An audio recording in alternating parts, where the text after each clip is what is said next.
Welcome to Pankaj commerce classes. आज के इस UP TGT PGT practice set 7 में आपका एक बार फिर से स्वागत है। आइए हम आज का सेशन स्टार्ट करते हैं। हमारा आज का फर्स्ट क्वेश्चन है to calculate the arithmetic mean the class interval should be. समानांतर माध्य की गणना के लिए वर्गांतर होना चाहिए। देखिए समानांतर माध्य मतलब मीन कैलकुलेट करने के लिए किस तरह के क्लास इंटरवल होने चाहिए। ऑप्शन देखिए, ए एक्सक्लूसिव अपवर्जी, बी अनइक्वल असमान होने चाहिए, सी सिमिलर समान होने चाहिए, डी ऑल इज पॉसिबल सभी संभव हैं। तो मीन को कैलकुलेट करने के लिए किसी भी तरह का एक क्लास इंटरवल से कैलकुलेशन हो जाती है। तो इस प्रकार राइट आंसर क्या हो जाएगा, D is the right answer, all is possible. Next question है questionnaire survey method is use to collect. प्रश्नावली सर्वेक्षण विधि का प्रयोग संग्रहण करने हेतु होता है। देखिए क्वेश्चनायर क्या होता है, एक लिस्ट ऑफ क्वेश्चंस होता है जो कि भेजा जाता है चाहे तो प्रगणकों द्वारा या डायरेक्ट जो है जिससे भी डेटा कलेक्ट करना होता है, और वो उसका आंसर देते हैं और फिर वो जो भी प्रश्नावली होती है उसको ला करके डेटा कलेक्ट किया जाता है। तो इस प्रकार ये जो डेटा कलेक्शन का तरीका है आप देखोगे कि ये डायरेक्टली ही डेटा जा करके कलेक्ट किया जाता है और इस प्रकार ये नेचुरल डेटा होता है। तो इसमें ऑप्शन में पूछा गया है कि किस तरह का डेटा, टर्सरी डेटा है, सेकेंडरी डेटा है, प्राइमरी डेटा है या इसमें से कोई नहीं है। तो देखिए राइट आंसर क्या हो जाएगा, सी होगा, क्योंकि ये प्राइमरी डेटा है। डेटा खुद जा करके कलेक्ट कराया जाता है डायरेक्टली, तो ये प्राइमरी डेटा होगा। A report that accumulates information about entire organisation and serves the interest of outsider as well is called. वो प्रतिवेदन जो संपूर्ण संगठन के बारे में सूचनाएं संकलित करता है तथा जिसमें बाहरी लोगों की रुचि होती है। अब बाहर के पर्सन जो है इंटरेस्टेड हैं और जो डेटा जो है वो कलेक्ट किया जाता है किसी भी संगठन के बारे में, तो इसको क्या बोलते हैं। तो ऑप्शन देखिए, A enterprise report, B control report, C investigation report, D budget report. तो इसका राइट आंसर क्या हो जाएगा, ये एक इंटरप्राइज रिपोर्ट होगा। उद्यमी के प्रति जो है ये डेटा कलेक्ट किया जाता है कि उसका कैसा जो है बिजनेस क्राइटेरिया है और बिजनेस के रिजल्ट्स कैसे हैं उनका। नेक्स्ट देखिए, if median is 27 and mean is 30 mode will be. अब देखिए मोड कैलकुलेट करने का एक फार्मूला होता है, उसको बोलते हैं एम्पिरिकल फार्मूला। ठीक है, तो इसका फार्मूला मोड क्या हो जाता है, mode is 3 median minus 2 mean. ठीक है, आप देखिए क्या फार्मूला होता है, ये फार्मूला है 3 मीडियन माइनस 2 मीन। अब मोड हमें कैलकुलेट करना है, तो देखिए इसमें मीडियन कितना दे रखा, 27। अब 27 को मल्टीप्लाई 3 से कर देंगे और मीन को मल्टीप्लाई कितने से कर देंगे, 2 इंटू 30 कर दीजिए, 30 इंटू 2 कर दीजिए, है ना। अब देखिए इसमें ये 81 हो जाएगा और माइनस 60 कर देंगे। आप देखिए इसका आंसर कितना आ रहा, 21 आएगा। तो ये हम देखेंगे कि क्या हमारे इसमें ऑप्शन में 21 है। तो देखिए ऑप्शन में ये 21 हमारा है, तो B is the right answer. अब हम नेक्स्ट क्वेश्चन की तरफ चलेंगे। The geometric mean of 2 digits, 2 digits हैं 8 एंड 18 विल बी। तो ज्योमेट्रिक मीन निकालने का फार्मूला देखिए, दो डिजिट का क्या हो जाएगा ज्योमेट्रिक मीन का, ये हो जाएगा 8 एंड 18। इसका जो 2 डिजिट है तो इनका स्क्वायर रूट निकाल लेंगे। ठीक है, तो ये हो जाएगा 144 और 144 को फिर हम फर्दर करेंगे तो कितना आएगा 12। और इस तरह से राइट आंसर हमारा क्या हो जाएगा, 12 is the right answer. Next question देखिए, classification of the students of a college in 2 categories rural and urban is called. किसी महाविद्यालय के छात्रों का ग्रामीण एवं शहरी 2 वर्गों में वर्गीकरण कहलाता है। ऑप्शन देखिए, क्वालिटेटिव क्लासिफिकेशन है कि क्वांटिटेटिव क्लासिफिकेशन है कि जियोग्राफिकल क्लासिफिकेशन है या नॉन ऑफ दीज है। तो इस तरह से जो किसी महाविद्यालय के छात्रों को ग्रामीण और शहरी 2 वर्गों में जो ये वर्गीकरण करना हो गया है, तो ये जो है आपका क्वालिटेटिव यानी गुणों के, इनकी जो है क्या है कैरेक्टरिस्टिक्स के हिसाब से, गुणों के बेसिस पर हम इसको कर रहे हैं क्लासीफाई। तो क्या हो जाता है, कैरेक्टरिस्टिक्स के बेसिस पे राइट आंसर क्या हो जाता है, क्वालिटेटिव क्लासिफिकेशन। नेक्स्ट क्वेश्चन है, with the help of ogive curve we can estimate. तोरण वक्र की सहायता से हम अनुमान लगा सकते हैं। ऑप्शन देखिए, ए अर्थमेटिक मीन का समानांतर माध्य, B mode, C median, D all of the above. तो राइट आंसर हमारा हो जाएगा सी मीडियन का।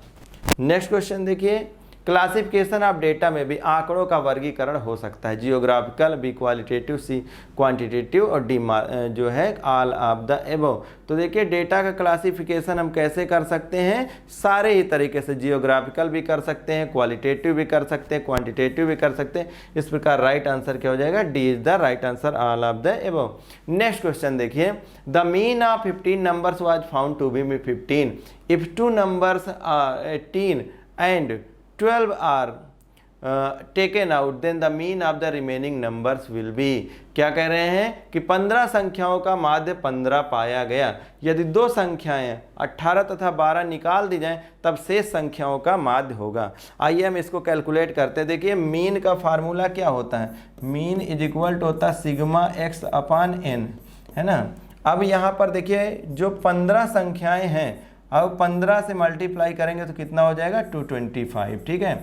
अब इसको हम कैलकुलेट करते हैं कि ये जो 225 है इसमें से दो संख्याएं जो गलत हुई हैं वो कौन सी हैं, 18 हैं और 12 हैं। 18 और 12 मिला करके एक तरफ देखिए 225 माइनस 30 हो जाएगा, ठीक है। और ये 30 संख्या 30 माइनस करने पे हमारा आ रहा 195। संख्याएं कितनी हो गई, देखिए 15 संख्याएं थी, दो संख्याएं इनमें से बाहर कर दी गई तो अब कितना है 13 संख्याएं हो गई। अब 13 से डिवाइड करेंगे तो फिर कैलकुलेट होकर के कितना आ जाएगा 15 आ जाएगा। ऑप्शंस में देखिए ए में 10, बी में 12, सी में 15, डी में 25। तो राइट आंसर क्या हो जाएगा, C is the right answer. आइए हम आज के नेक्स्ट क्वेश्चन पे चलते हैं। The geometric mean of 4 and 9 will be. Geometric mean क्या होगा, तो ज्योमेट्रिक मीन हमें कैलकुलेट करना है, तो ये 4 एंड इंटू 9 हो जाएगा 36। कितना हो जाएगा 36, अंडर रूट लेंगे तो कितना हो जाएगा 6। तो राइट आंसर हमारा क्या हो जाएगा, C is the right answer. Next question देखिए, in a questionnaire how many answer should be there for simple alternative question. प्रश्नावली में सीधे विकल्पीय प्रश्नों के उत्तर कितने होने चाहिए। देखिए जब कभी भी प्रश्नावली आप किसी को भेजें, प्रश्नावली जब भी भेजी जाती है किसी ऑर्गेनाइजेशन के द्वारा, तो कोशिश किया जाता है कि उसमें कौन कौन से कैरेक्टरिस्टिक्स हो। पहली चीज़ तो जो भी क्वेश्चन भेजे जाए वो सीरियल वाइज होने चाहिए, उनका जो एक सीरियल है वो अरेंज होना चाहिए। दूसरा है उनसे किसी तरह के न्यूमेरिकल्स में क्वेश्चन नहीं पूछना चाहिए। तीसरी उनसे प्राइवेट बातें, उनसे पर्सनल क्वेश्चन नहीं पूछना चाहिए और कोशिश करना चाहिए कि उनसे जवाब जो है वो हाँ या नहीं में ले लें, या अगर ज़रूरत है तो मैक्सिमम 2 ऑप्शन दें, ठीक है। तो राइट आंसर क्या हो जाएगा, B is the right option 2। Next question पे आते हैं। The middle value of an ordered array of number is the. नियत क्रमबद्ध संख्याओं का मध्य मूल है, देखिए A mode, B mean, C median और डी क्वार्टाइल। तो देखिए इसका राइट आंसर क्या हो जाएगा, मीडियन है। मीडियन क्या होता है, किसी भी डेटा को 2 इक्वल पार्ट्स में डिवाइड कर देता है। तो इसी तरह से नियत क्रमबद्ध संख्याओं का मध्यमूल क्या हो जाएगा, माध्यिका हो जाएगा। Which of the following averages can not be calculated with in the help of with the help of graphic presentation.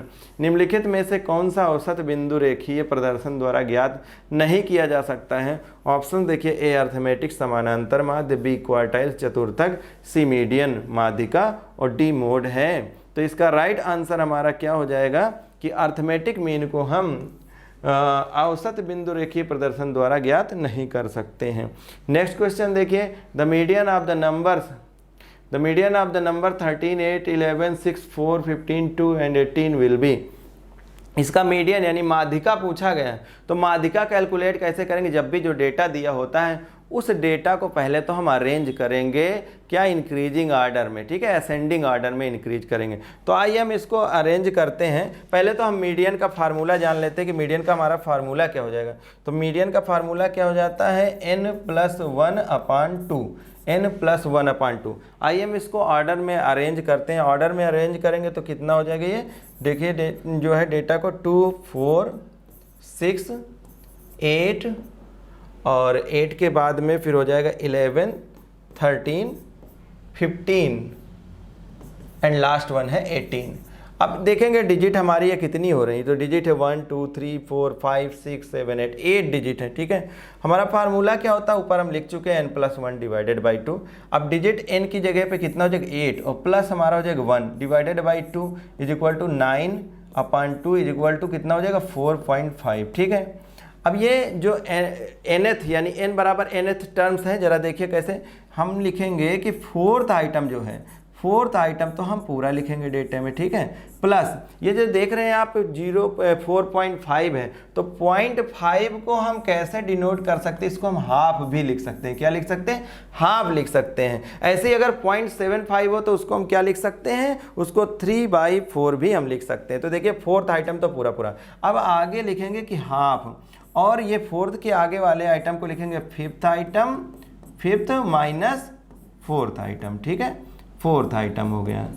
अब देखिए यहाँ पर हमने फोर्थ आइटम तो यहाँ से चेक करा 1 2 3 4, 8 is the fourth item, plus half करेंगे किसका, फिफ्थ आइटम हमारा 11 माइनस क्या करेंगे 8।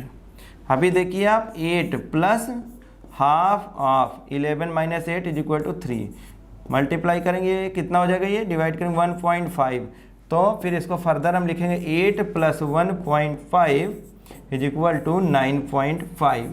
तो राइट आंसर देखिए क्या आ गया, 9.5। ऑप्शन देखिए ए बी सी डी में कौन कौन से ऑप्शन दिए हुए हैं, A is equal to 5, B is equal to 8, C is equal to 11, D is equal to 9.5। तो देख रहे हैं आप राइट आंसर हमारा क्या होगा 9.5। इसे आप देख लीजिए। आते हैं हम नेक्स्ट क्वेश्चन पे अपने।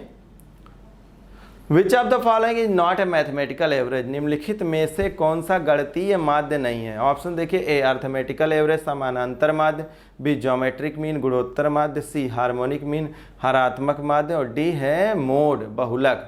तो देखिए इसमें हमारा राइट आंसर क्या हो जाएगा, डी मोड बहुलक जो है, बहुलक क्या है, इनमें से गणितीय माध्य नहीं है। अब हम नेक्स्ट क्वेश्चन की तरफ चलेंगे अपने। If median is equal to 54 and mean is equal to 60, देखिए मीडियन इसमें 54 दिया हो, मोड फिर पूछा गया, तो इंपीरिकल मेथड के हिसाब से लगाएंगे। इंपीरिकल मेथड में आप लगा चुके, कैसे लगाएंगे कि मीन पूछा गया, अच्छा मोड पूछा गया। मोड को हम डिफाइन कैसे करते हैं, मोड को हम डिफाइन करते हैं जेड से, तो Z is equal to 3 median minus 2 mean, है ना। तो देखिए z को 3 मीडियन, तो मीडियन कितना दे रखा है इसमें 54, 3 इंटू 54 कर देंगे, और माइनस करेंगे 2 इंटू मीन कितना है 60 कर देंगे। अब आप चेक करें, ये देखिए 3 4 जा 12 और 3 5 जा 15, और 15 और 2 कितना हो जाएगा 3 5 जा 15 1 16 162, माइनस कितना हो जाएगा 120 हो जाएगा। और फिर देखिए इसको माइनस करेंगे कितना आएगा 42 आ जाएगा। तो ऑप्शंस में देखिए क्या है 40, B 42, C 44, D none of the above. तो राइट आंसर क्या हो जाएगा, बी 42। नेक्स्ट क्वेश्चन की तरफ चलेंगे। Mean deviation is which part of the standard deviation. अब मीन डेविएशन माध्य विचलक मानक विचलक का कौन सा भाग होता है। तो देखिए इसका जो ये एस डी की बात करें अगर, तो हमारे ये 4 SD is equal to 5 MD होता है। क्या होता है, 4 SD is equal to 5 MD होता है। तो इस प्रकार जो है अगर हम मीन डेविएशन की बात करें तो हमारा 4/5 SD हो जाएगा, और राइट आंसर हमारा क्या हो जाएगा, बी 4/5 हो जाता है। नेक्स्ट क्वेश्चन क्या है, in a place average rainfall was 6 centimetre during Monday to Saturday. अब मंडे से सैटरडे तक का जो है वो 6 सेंटीमीटर है, और हैवी रेनफॉल हो गई संडे को, तो एवरेज हमारा ये हो गया, ये 9 सेंटीमीटर हो गया। एवरेज कितना हो गया, 9 सेंटीमीटर हो गया। तो रेनफॉल ऑन संडे, संडे का रेनफॉल निकालना है हमें। तो देखिए ऐसे क्वेश्चंस को हम कैसे कैलकुलेट करेंगे कि मंडे टू, इसको लगाते हैं कि मंडे टू सैटरडे का वैसे जो है एवरेज रेनफॉल कितना था 6 सेंटीमीटर है, 6 सेंटीमीटर, और चूंकि 6 दिन है मंडे से सैटरडे तक का, तो 6 सेंटीमीटर को हम मल्टीप्लाई 6 कर देंगे, तो एवरेज हमारा जो आ गया वो यानी कि इससे 36 सेंटीमीटर का हो गया है। ठीक है। अब due to rainfall on Sunday, due to rainfall, Sunday के रेनफॉल की वजह से ये कितना हो गया 9 सेंटीमीटर। और इस तरह से हम देखें अगर तो 7 दिन हो जाते हैं, है ना, तो 9 सेंटीमीटर को मल्टीप्लाइड बाई 7 कर देंगे तो कितना हो जाता है, ये 63 सेंटीमीटर हो जाएगा। अब देखिए 6 दिन का तो ये 36 सेंटीमीटर है, ठीक है। और 7वें दिन की वजह से, यानी कि एक दिन और बढ़ जाने की वजह से, उस दिन रेनफॉल ज़्यादा हुई तो एवरेज हो गया पूरा सब का 9 सेंटीमीटर। तो अगर हम देखें तो ये 63 सेंटीमीटर हो गए। अब हम इसको चेक करें अगर कि भाई संडे को मिला करके ये अगर 63 सेंटीमीटर होता है और बाकी 6 दिन को मिला करके ये 36 सेंटीमीटर होता है, तो संडे को जो बारिश हुई है, संडे को कितनी हुई है, इसका डिफरेंस जो है वो 27 सेंटीमीटर है, जिसकी वजह से ये हमारा एवरेज क्या हो गया, चेंज हो गया है। तो अब इसमें ऑप्शंस में देखिए कि क्या 27 सेंटीमीटर मौजूद है। तो देखिए option A 25.5 centimetre, B 27 centimetre, C 28.5 centimetre और इनमें से कोई नहीं। तो राइट आंसर क्या हो जाएगा, 27 centimetre is the right answer. The mean marks of 100 students were found to be 40. Later on, it was discovered that a score of 53 was misread as 83. The correct mean will be. अब देखिए mean से ये भी question है। आज के इस session में हमारे स्टैटिस्टिक्स से ही क्वेश्चन थे और जो है आप देखिए इस क्वेश्चन को कैसे हम लगाएंगे। तो मीन का फार्मूला तो आप देख ही चुके हो, सिग्मा एक्स अपान एन होता है, ठीक है। इसी फार्मूले का यूज करके लगाएंगे। अब देखिए 100 स्टूडेंट्स का कितना है, तो 100 स्टूडेंट्स का यानी कि 40 × 100 कर लेते हैं, ठीक है। ये पूरा एवरेज अगर देखेंगे तो 4000 आ जाएगा, टोटल अगर देखेंगे तो 4000 आ जाएगा। अब ऐसे एवरेज देखेंगे तो कितना आ रहा है, 40 आ रहा है। इस पूरे के पूरे डेटा में एक गड़बड़ी ये हो गई है कि होना चाहिए था 53, लेकिन उसको मिस रीड करा 83। आप एक बात बताइए, जहाँ कहीं भी कुछ गलत होता है, गड़बड़ी होती है, तो हम उसको सॉर्ट आउट करते हैं, यानी कि गड़बड़ी को बाहर करते हैं। गलत इसमें क्या हुआ है, 83 गलती से लिखा गया, तो हम क्या करेंगे, 83 को तो माइनस कर देंगे। और लेकिन होना क्या चाहिए था, होना चाहिए था 53, तो 53 को प्लस कर दो। देखिए किसी भी तरह का कोई डिजिट चेंज नहीं हुआ। 100 डिजिट पहले भी थे और 100 डिजिट बाद में भी हैं। कैसे किया हमने कि एक डिजिट उसमें से गड़बड़ था, उसको बाहर कर दिया और एक डिजिट को क्या कर दिया, प्लस कर दिया। देखिए तो अब इसको टोटल करेंगे तो कितना हो जाएगा, ये 4000 - 83 + 53। अगर इसको कैलकुलेट करके देखेंगे तो ये आ जाएगा 3970 और टोटल जो है संख्याएं कितनी थी, 100। तो डिवाइड करेंगे तो देखिए कितना आ जाएगा, 39.70। हाँ, इस प्रकार से हम देखिए आंसर में ऑप्शंस में ए बी सी डी में ए इज द राइट आंसर। तो देखिए question number 20, the classification of the students of a college into 2 categories, rural and urban is. किसी महाविद्यालय के छात्रों का ग्रामीण और शहरी 2 वर्गों में वर्गीकरण कैसे है, किस प्रकार का वर्गीकरण है, क्वालिटेटिव है, गुणात्मक है, बी न्यूमेरिक संख्यात्मक है, सी जियोग्राफिकल भौगोलिक है, डी नानावधि, जिनमें से कोई नहीं है। तो देखिए इसका राइट आंसर हमारा क्या हो जाएगा, इस तरह का क्लासिफिकेशन जो है वो क्वालिटेटिव यानी कि गुणात्मक होता है, इसमें कैरेक्टरिस्टिक्स नज़र आती हैं। तो राइट आंसर क्या हो जाएगा, ए क्वालिटेटिव। तो ये थे आज के 20 क्वेश्चंस जो कि स्टैटिस्टिक्स के थे और होपिंग दैट कि आपको आज का सेशन अच्छा समझ में आया होगा। आप हमें इस बात के लिए कमेंट में ज़रूर लिखें। आज के लिए बस इतना ही। Thank you very much.